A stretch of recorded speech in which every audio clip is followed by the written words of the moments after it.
Bienvenidos a Club de Prensa en NTN 24. Transmitimos desde Washington, a 3 cuadras de la Casa Blanca. Y al final de este programa, no lo olviden, ustedes lo pueden ver completo o pueden ver apartes en nuestra página de Facebook o también por nuestra cuenta de Twitter. Y el audio, el podcast está en SoundCloud. Les doy la bienvenida a los invitados hoy a Club de Prensa. En primer lugar, Eric Langer, exdirector del Centro de Estudios Latinoamericanos de la Universidad de Georgetown y profesor de ese mismo centro académico. Profesor Langer, bienvenido como siempre. Muchas gracias. Trae usted una nueva pluma hoy. ¿Usted colecciona plumas? Sí, exactamente. ¿Y por qué colecciona plumas? Porque me encantan, porque hay un hobby que puedo hacer y ya vamos a ver con la palabra al final que eso es mi tentación. Vamos más adelante hablaremos de eso. Amanda Mars, corresponsal del País de Madrid, bienvenida a esta casa. Muchas gracias. Pepe Díaz Briceño, corresponsal de Reforma de México, bienvenido también. Gracias, Juan Carlos. Y Fran Sevilla, corresponsal de Radio Nacional de España, bienvenido a este programa. Muchas gracias. ¿Hace cuánto llegó usted aquí a Washington? Un poco, hace 7 meses.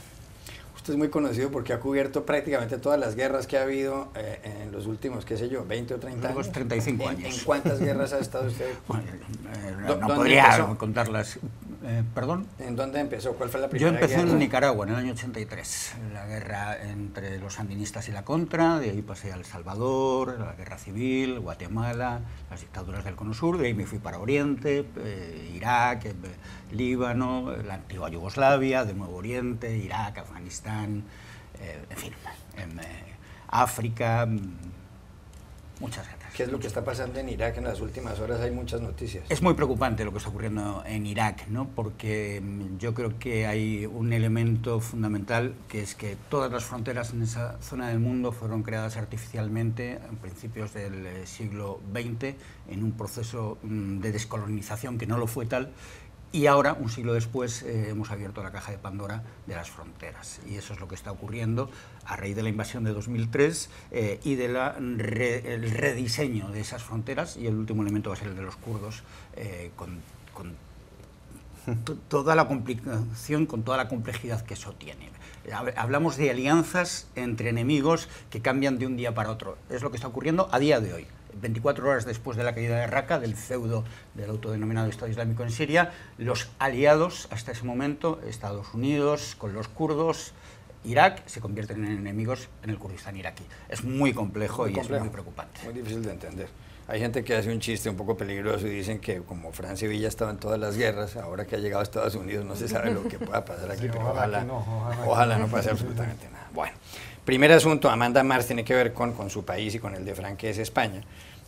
Recordemos que el pasado 1 de octubre hubo un referendo convocado por la Generalitat de Cataluña, el gobierno regional de esa comunidad autónoma de Cataluña, en donde se les iba a preguntar a las personas si querían independizarse de España o no. Según el gobierno catalán, el 90% de los votantes se decantaron por el sí. El Tribunal Constitucional Español declaró ilegal, declaró contra la Constitución ese referendo, y el presidente del gobierno central español, el conservador Mariano Rajoy, manifestó exactamente lo mismo. La semana pasada, el señor Carles Puigdemont, el presidente regional catalán, declaró la independencia de Cataluña de acuerdo con esos resultados, pero le puso una suspensión, la declaró suspendida. ¿Y qué ha ocurrido en los últimos días? El señor Rajoy le dio un plazo a Carles Puigdemont hasta hoy a las 10 de la mañana, hora de España, para que confirmara o no si había declarado la independencia de Cataluña. El señor Puigdemont le contestó hace horas nada más al señor Rajoy y ni confirmó ni negó que hubiera declarado la independencia. Dijo que lo que quiere es dialogar con el gobierno español. Ha contestado Rajoy, esto es como una especie de partido de ping-pong, también ya en los últimos momentos, donde Rajoy le dice que él va a ser el único responsable de aplicar la Constitución española y que, dado el caso, porque tiene un plazo ahora Puigdemont hasta el día jueves a las 10 de la mañana, dado el caso, el gobierno español no suspendería realmente el gobierno regional de Cataluña, sino que lo que piensa es restaurar la legalidad, así tomaría control de algunos aspectos del gobierno catalán y por supuesto quedaría marginado el señor Puigdemont.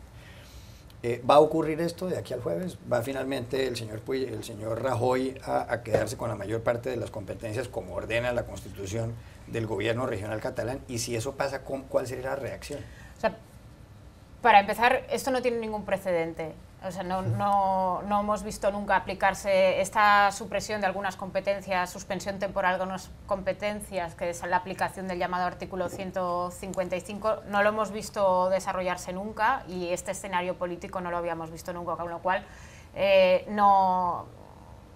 muy difícil adivinar lo que va a pasar. Sí que es verdad que la apuesta conservadora en este momento es que va a seguir igual. Nada nos hace pensar que la no respuesta que ha habido hoy de Puigdemont, el presidente de la Generalitat de Cataluña, vaya a convertirse en una respuesta de aquí a 72 horas. Ya han pasado cosas importantes, ya ha habido un rechazo total de la comunidad internacional. Ya se ha visto que no hay mediadores internacionales y no hay la aceptación por parte del gobierno central de mediadores internacionales. Empresas importantísimas ya han anunciado su cambio de sede y a veces también su cambio de domicilio fiscal. Es decir, toda esa ya ha habido divisiones internas dentro del grupo de fuerzas independentistas respecto a lo que hacer. Es decir, todo lo que podría disuadir a Puigdemont para cambiar de opinión ya ha ocurrido. Entonces no sé yo en estas 72 horas qué puede ocurrir distinto o más grave que haga que Puigdemont cambie de opinión y diga, pues no he declarado la independencia, que es algo que no afirma. O sea, es una situación de incertidumbre muy grande. Reconoció, asumió los resultados del referéndum suspendido por el Constitucional, pero celebrado igualmente el 1 de octubre, los reconoció como válidos y como legítimos. Acto seguido dijo, dejo en suspenso las consecuencias, que es la declaración de independencia, y acabada la sesión, las fuerzas políticas firmaron una declaración de independencia. Entonces, ahora la situación es de una incertidumbre muy grande para los ciudadanos de Cataluña, para todos. Y esto están unidos los independentistas y los no independentistas, y esto es lo grave. Entonces, sí parece que la situación está más encaminada a la aplicación famosa del 155, que no es una suspensión global, no tiene por qué ser una suspensión global de las competencias.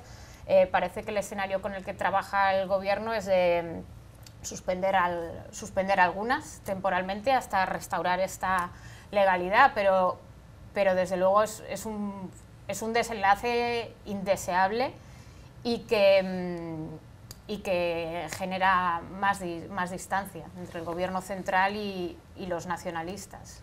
Fran, Cataluña es una comunidad autónoma de algo menos de 8 millones de habitantes y produce casi el 20%, representa casi el 20% del Producto Interno Bruto de España, un país de casi 50 millones de habitantes. Puigdemont le está pidiendo a Rajoy que haya diálogo, pero por supuesto y mediadores internacionales, y Rajoy a eso en términos generales se ha negado. Él solamente ha abierto la puerta a que pueda discutirse, si todo vuelve a su cauce normal, una reforma constitucional en España. Pero la pregunta que quiero hacerle es, hay quienes dicen que si Rajoy o el gobierno central español asume la mayor parte de las competencias o buena parte de las competencias del gobierno catalán, lo que haría es convocar a unas elecciones autonómicas, es decir, a unas elecciones regionales en Cataluña. Y dicen además que eso podría producirse antes de diciembre o antes del 31 de diciembre. ¿Será esa la solución o lo menos malo dentro de lo previsible? Yo creo que a día de hoy es muy difícil prever cuál va a ser el escenario, ¿no? Va a depender mucho de lo que ocurra en los próximos días, de cuál sea la decisión final tanto del presidente Puigdemont como del presidente Rajoy, ¿no?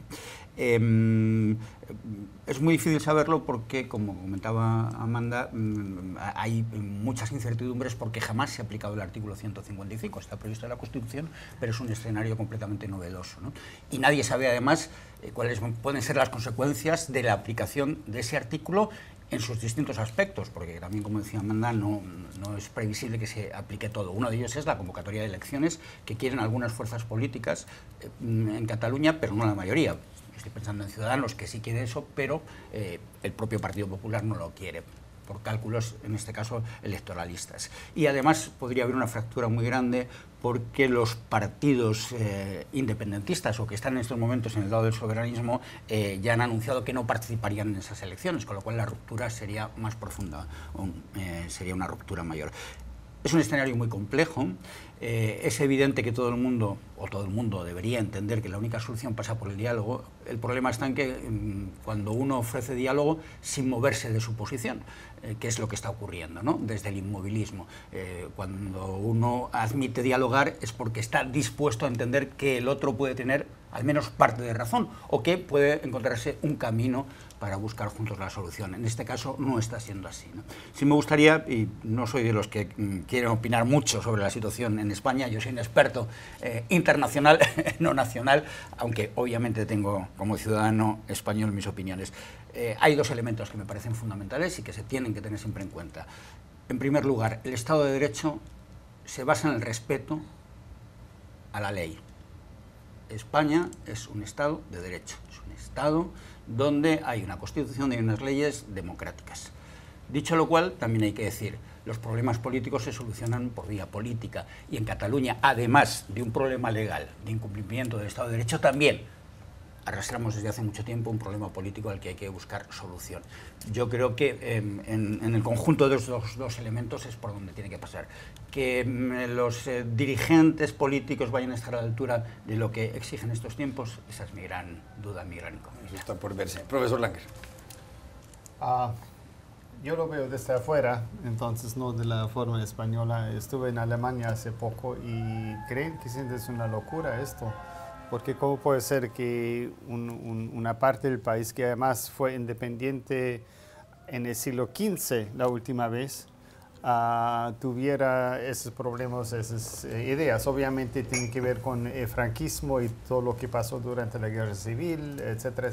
Yo vengo de eso como historiador, pero al mismo tiempo me parece que están apuntando hacia el fracaso más bien, porque una cosa así realmente no sirve mucho ni para España, ni para Cataluña, ni para Europa, tampoco como Europa tampoco ha reconocido eso. Entonces tendrían ese problema de los belgas, por ejemplo, ya pasó con la República Checa y Eslovaquia, que tampoco convino, entonces hay una serie de problemas que hay que realmente son de alguna forma un autosuicidio que creo que el resto de suicidios, sí, el resto de Europa no ve por qué lo están haciendo, ¿no? Y además los vascos, pero los vascos ya más o menos han arreglado sus cosas, entonces un poco diferente.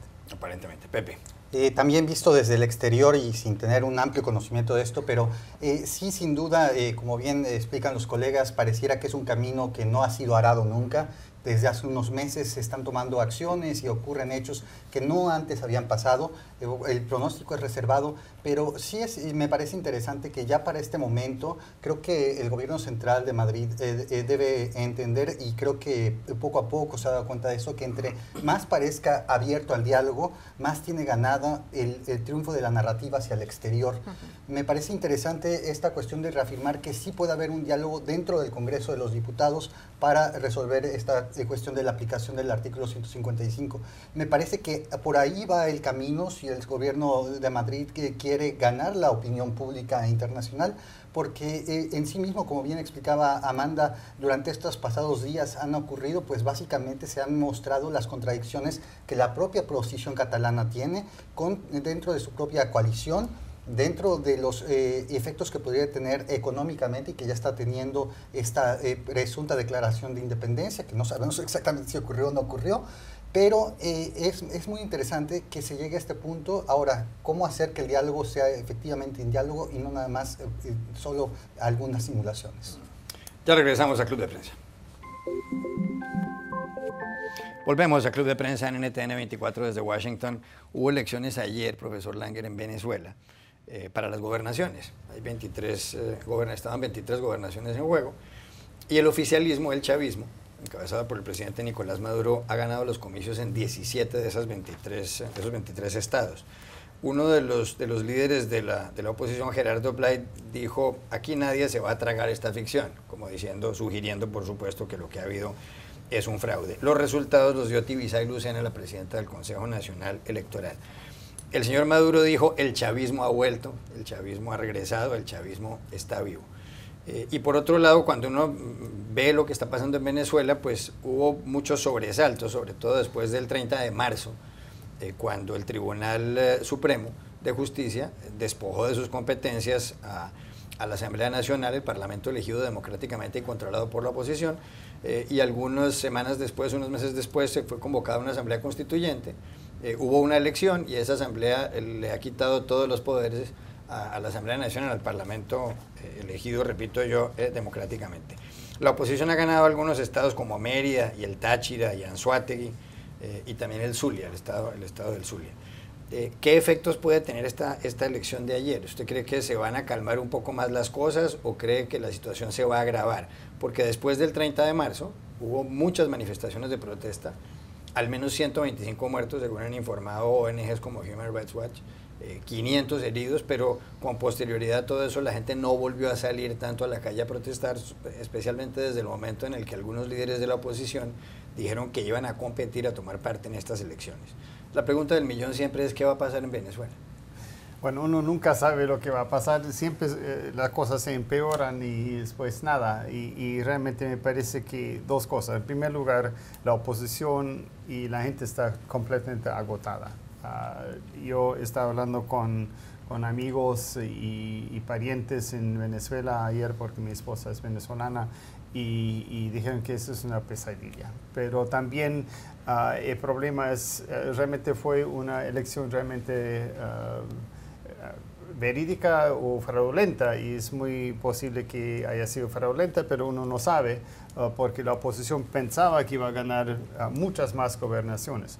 Pero al mismo tiempo, el presidente Maduro dijo que no iba a reconocer cualquier cosa que iban a ser gobernadores de la oposición porque hay la Asamblea Constituyente que tiene el poder sobre todo, lo que quiere decir que los gobernadores no tienen ningún poder de todos modos. Entonces, lo que también he escuchado que muchos lugares de votaciones estaban vacíos porque casi no iba nadie. Entonces, realmente hay un agotamiento tal que ya nadie le importa nada porque sabe que no va a pasar nada nuevo, nada bueno.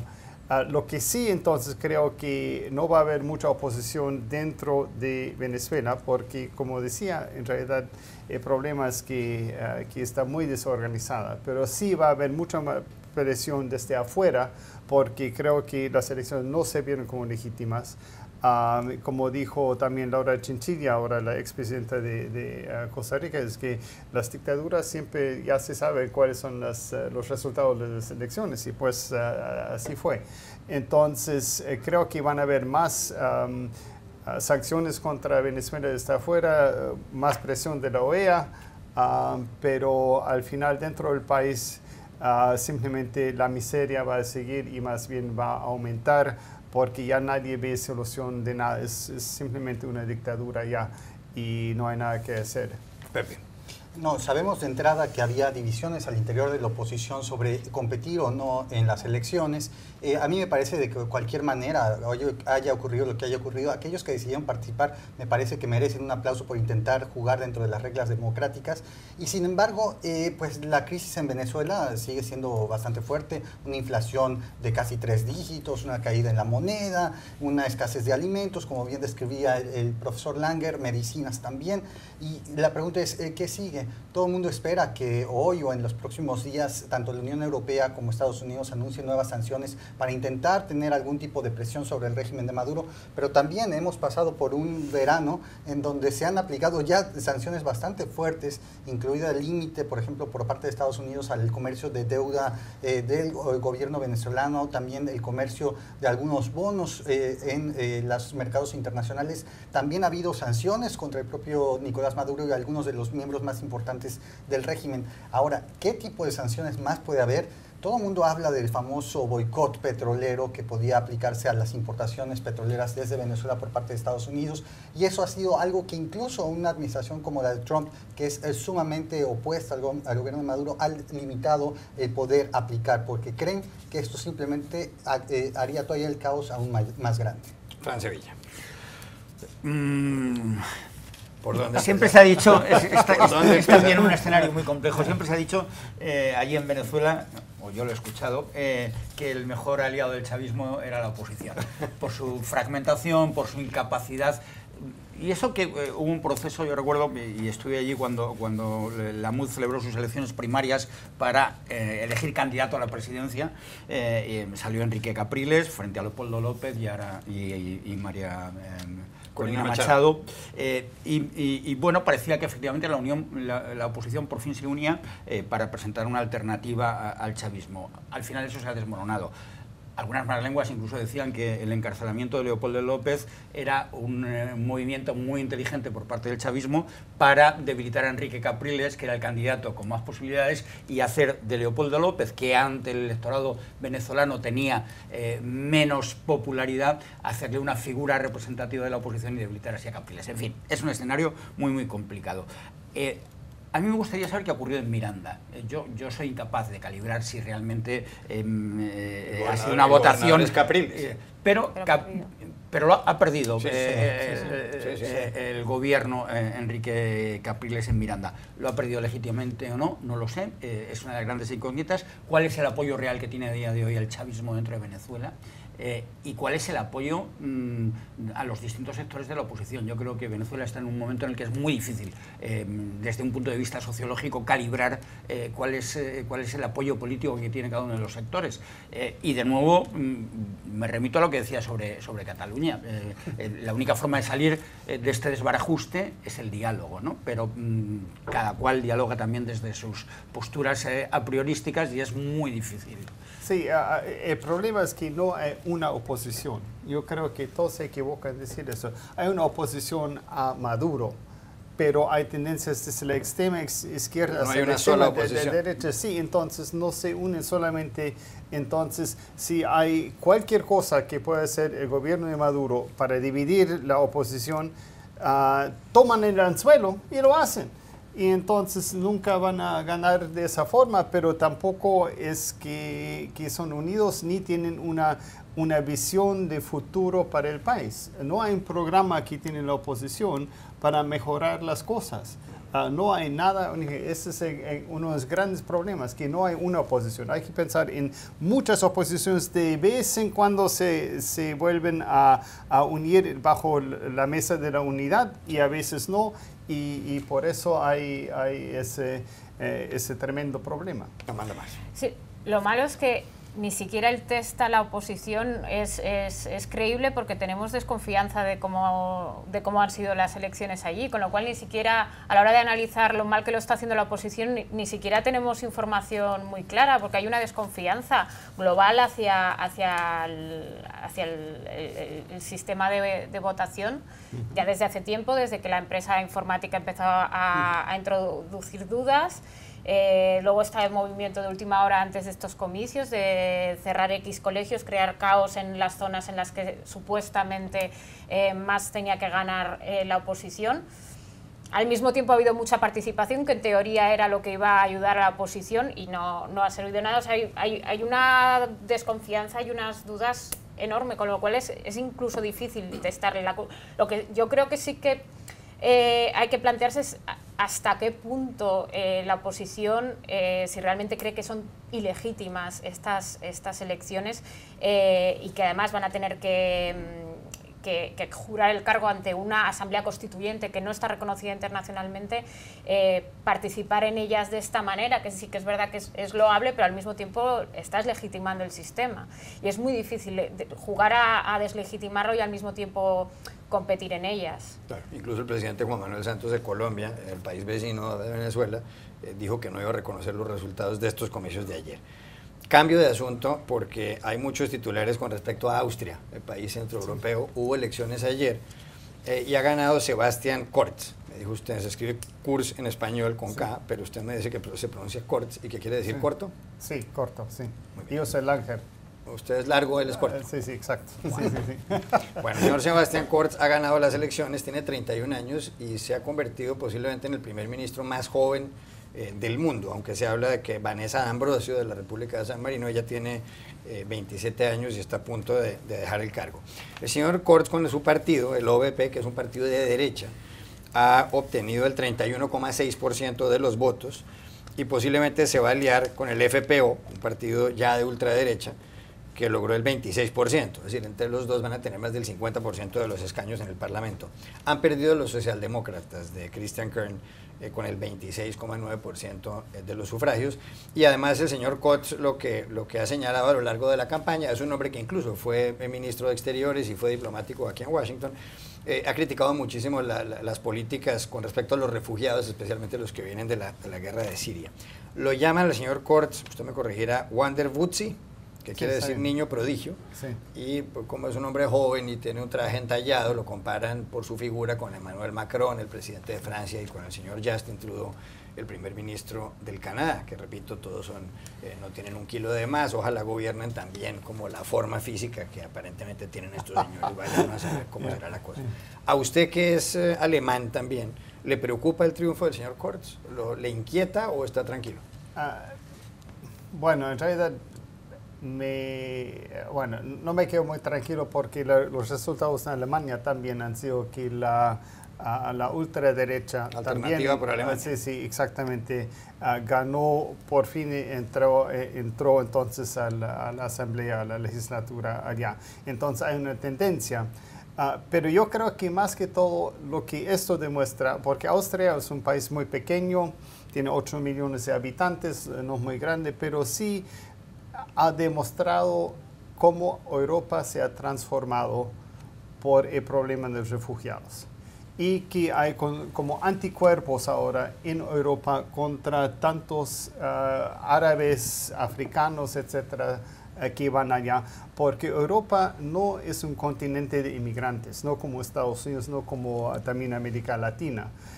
Entonces ellos no saben cómo ajustarse, asimilar a esa gente, y más bien la reacción ha sido, y Kurz ha sido uno de los líderes en eso, más bien de tratar de parar esta tendencia para, como ellos dicen, conservar su cultura, que son muy orgullosos de eso. Entonces, en ese sentido, creo que estamos viendo las consecuencias de lo que ha pasado en los últimos 2-3 años, de la ola de inmigrantes que han entrado.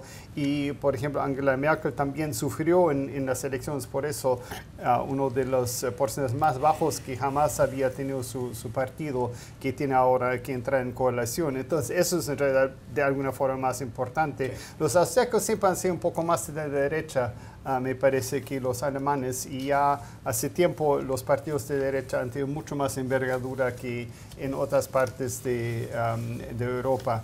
Entonces, en ese sentido, sí es consecuente, Austria en sí no, pero sí quiere decir que hay un cambio político muy grande dentro de Europa en general por lo que ha pasado en los últimos años. Amanda, más le preocupa ese resultado. Entre otras cosas, hay que destacar aquí que en España, hablando nuevamente de España, no hay partidos políticos de extrema derecha ni partidos políticos xenófobos, que es algo que llama la atención. ¿Este resultado de Austria, usted la inquieta?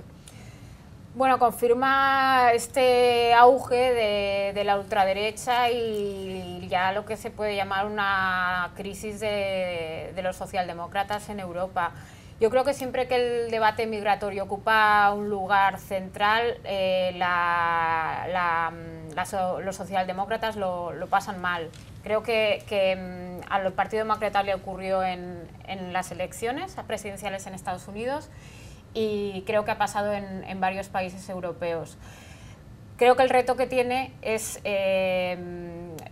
explicarle al votante que el concepto de solidaridad, que digamos que va intrínseco en lo que se entiende que es la izquierda, no es incompatible con la defensa clásica de la clase trabajadora del país. Muchos votantes en Europa lo ven incompatible.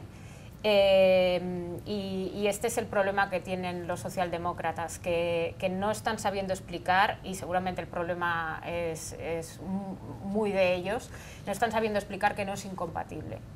¿Hay razón para alarmarse con este triunfo de Kurz en Austria? Sí, hay razón para alarmarse, yo creo que es preocupante, pero me parece que la crisis es más profunda. Yo creo que la crisis de los refugiados no ha sido lo que ha generado, ¿no? Este giro hacia la derecha, o en algunos casos la extrema derecha. Yo creo que ha sido la gota que ha desbordado el vaso.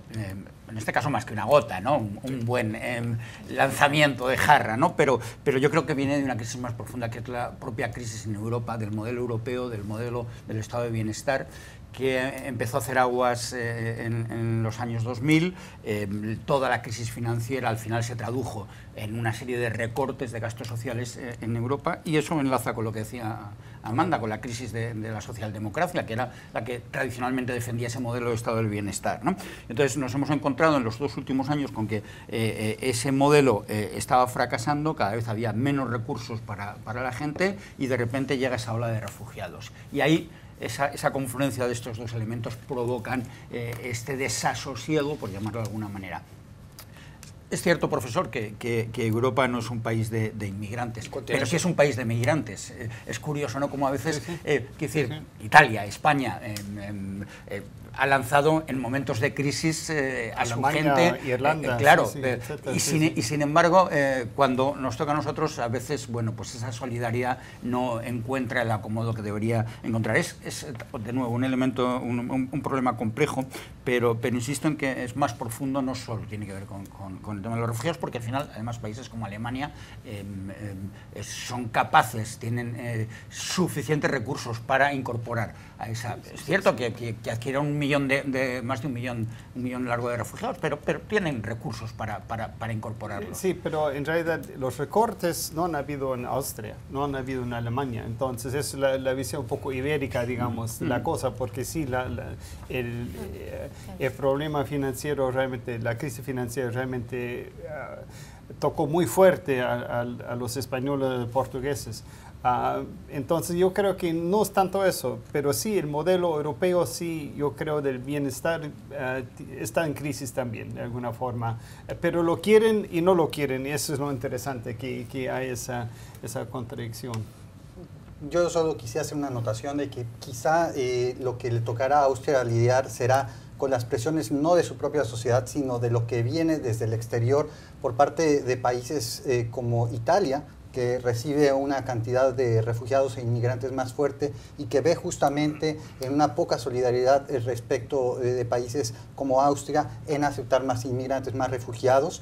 Y ahí puede que se rompa algún tipo de consenso. No existe una política migratoria de refugiados común en la Unión Europea, y esto sin duda porque cada vez hay más. El señor Kurz, justamente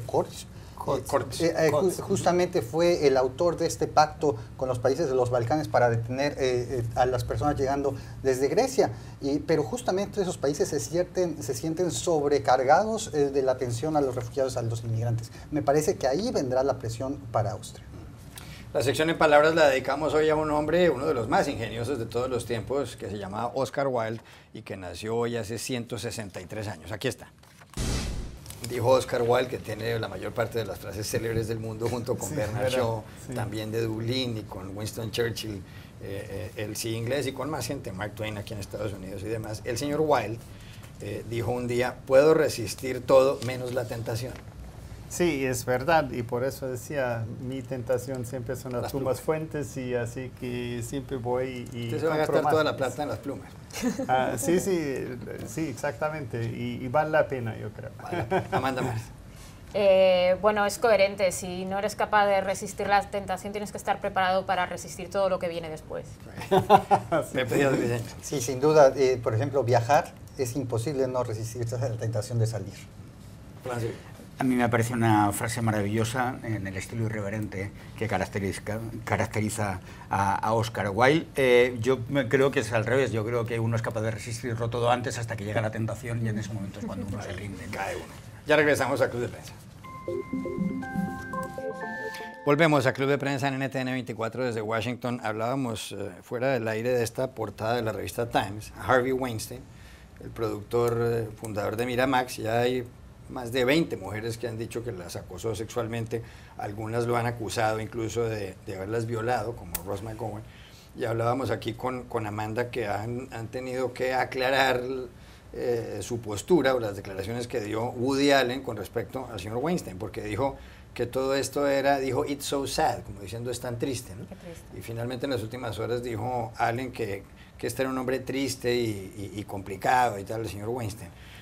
es que Woody Allen estaba tapando un poco, encubriendo un poco, o tratando de ser comprensivo con el señor Weinstein, porque las declaraciones no sentaron nada bien, las de Woody Allen.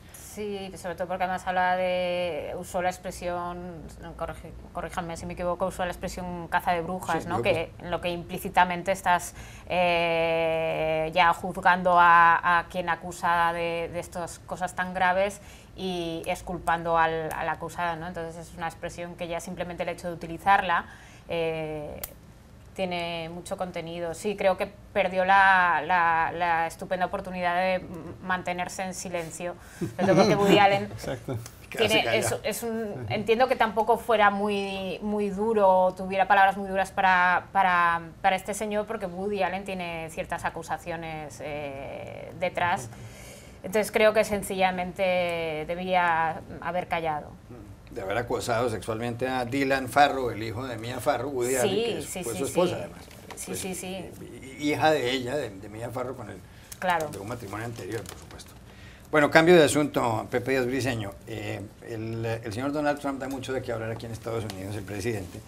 Por un lado se está constatando la caída en las audiencias en uno de los 3 programas más famosos de la noche, los que empiezan a las 11:35 en la hora de la costa este de Estados Unidos, la caída en el show, como se diría en inglés, de Jimmy Fallon, el Tonight Show. Tenía en el año 2015 4 millones de televidentes, lo veían.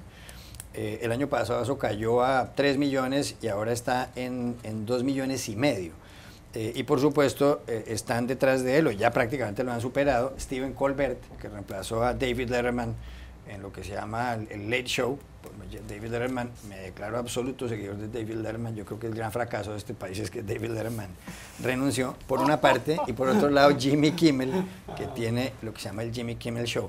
Le atribuyen eso a la caída del señor Jimmy Fallon. Él fue quien entrevistó a Trump en septiembre, antes de que fuera el presidente, fue quien le tocó el pelo al señor Trump, pero dicen que las preguntas que le hizo a Trump en un momento tan sumamente convulso eran estúpidas. Le preguntó qué sentiría un niño, que si un niño en Estados Unidos puede llegar a ser presidente y cosas de estas, y eso le ha cobrado, le ha pasado factura en lo que tiene que ver con las audiencias. Pero hay otra cosa, Pepe, de la que quería preguntarles a ustedes. Este anuncio de página entera salió ayer en la edición del diario The Washington Post, la edición dominical, y es un anuncio que ha puesto Larry Flynn, de la revista Hustler, considerado el rey del porno en Estados Unidos, que dice que da una recompensa de $10 millones, o da $10 millones a quien provea información que conduzca al impeachment, al juicio político, y dice and removal from office, es decir, a sacarlo de la oficina al señor Trump. Repito, es el rey del porno. Ya alguna vez había publicado un aviso así con $1 millón para quien diera información sobre haber tenido relaciones sexuales con congresistas aquí en Estados Unidos. Es que Trump está produciendo todos estos fenómenos, caídas en las audiencias para quien lo trata amablemente, y un anuncio como estos en el Washington Post, que además no ha querido contar cuánto pagó el señor Hustler por la página entera. Mira, de entrada a mí me parece muy interesante, en tanto el señor Larry Flynt y el propio New York Times, aquí se juntan 2 figuras muy importantes en la defensa de la primera enmienda de la Constitución estadounidense, que es la libertad de expresión. Justamente el señor Flynt ha protagonizado algunos de los juicios de libertad de prensa más importantes. Hay hasta películas sobre estos juicios. Recordemos, él fundó Hustler, creo que alrededor de principios de los 70s, mucho más atrevida que la del señor Hugh Hefner, Playboy, que también acaba de ocurrir su muerte. Y sin embargo, a mí me parece interesante en tanto esto pareciera un chiste, ¿no? Pero realmente lo que se enfrenta a Trump es una de las pequeñas crisis que lo acompaña, una de las muy grandes crisis, perdón, que lo acompañan en su mandato, que es buscar algún tipo de cuestión que lo pueda llevar a un juicio político. Sabemos que existen distintos tipos de investigaciones alrededor de él, dentro de la investigación que se le sigue por un fiscal especial dentro del Departamento de Justicia. Hay cuestiones, se habla de lavado de dinero, se habla de también cuestión de malversación de fondos para las campañas, se habla de influencia impropia de de agentes rusos. Entonces, me parece que está buscando pescar en el vacío y veremos si alguien pudiera tener, ¿no? 10 millones a nadie le caería nada mal. Francia Villa, ¿será que alguien da información contra Donald Trump con 10 millones de dólares? Yo creo que ahora mismo hay plata, muchísimos estadounidenses, y no solo estadounidenses, buscando algún tipo de prueba que puedan aportar para esa recompensa de 10 millones de dólares. Creo que va a ser difícil que la encuentre un ciudadano particular, me parece, y no veo a ningún congresista, que algunos seguro que hay, que tenga pruebas o algo que induzca a pensar que me extraña que vayan a acudir a este personaje para cobrar la recompensa. Es bastante más complicado. Ahora, es cierto lo que decías, es evidente que la influencia de la llamada trama rusa está ahí, que va a seguir generando mucha información y que quizás en algún momento esa información pueda llevar. Yo, a día de hoy, no veo el impeachment de manera sencilla, sinceramente, y no soy un neófito, no soy un experto en la política estadounidense, pero no veo que haya un impeachment sobre la mesa en estos momentos. Vamos a ver en 6 meses, cuando termine la investigación, si es que termina, del fiscal especial, etcétera. Pero vamos, yo creo que esto es una prueba muy buena de que Estados Unidos es en muchas cosas muy diferente, desde luego, a como somos en Europa. Tú lo comentabas antes, de entrar en una antena. En Europa Colombia, sería inimaginable una cosa gran circulación así. Pública. Un anuncio diciendo que damos 10 millones de dólares para que alguien denuncie al presidente. Y de un personaje, además, cuando menos polémico, ¿no? Como puede ser un rey del porno, con la concepción que se tiene. Yo creo que en Europa, sobre todo, hay especialmente países como Francia, donde la política es una cosa y la vida privada es otra completamente distinta, ¿no? Y, por ejemplo, con el actual presidente, con Emmanuel Macron y con su mujer, que es 25 años mayor que él, que tienen toda una historia detrás, la gente se ha mostrado muy respetuosa y algunos han intentado por ahí meter una cuña y rápidamente las instituciones francesas lo han parado, ¿no? Amanda, más 40 segundos. Sí, bueno, en 40 segundos. Un minuto. No te preocupes. No, a mí lo único que veo de este tipo de anuncios, que es una cosa divertida y completamente exótica para alguien de fuera de Estados Unidos, es que se contribuye un poco al relato este de la victimización de Trump y de que todo el mundo le está buscando las cosquillas a Trump y que hay un señor con mucho dinero que está dispuesto a pagar 10 millones para quien encuentre algo de Trump, ¿no? Qué distinto sería que Larry Flynn tuviera una fundación de transparencia y dijera, hay 10 millones de dólares para todo aquel que encuentre un caso de corrupción o criminal que lleve al impeachment de cualquier presidente. Seguramente sería algo más interesante. Eric Langer. Bueno, yo creo que es excelente propaganda para el señor Larry Flynn. No, así... Porque queda como un estadista, pues. Sí, no solamente eso, porque murió Hugh Hefner la semana pasada, entonces él tiene que realzarse, mostrar que él es mejor que Playboy y todo eso, entonces de esa forma él otra vez... Estamos hablando de él, ¿no? El rey de porno. ¿Qué más quiere? Que más bien vender más de sus revistas, seguramente. Ya regresamos a Club de Prensa. Volvemos a Club de Prensa en NTN 24 para despedirnos porque se acabó el tiempo. Gracias, profesor Langer, por haber estado aquí. Amanda Más, Pepe Díaz Briceño y Francia Villa. Y a ustedes los espero mañana nuevamente en Club de Prensa.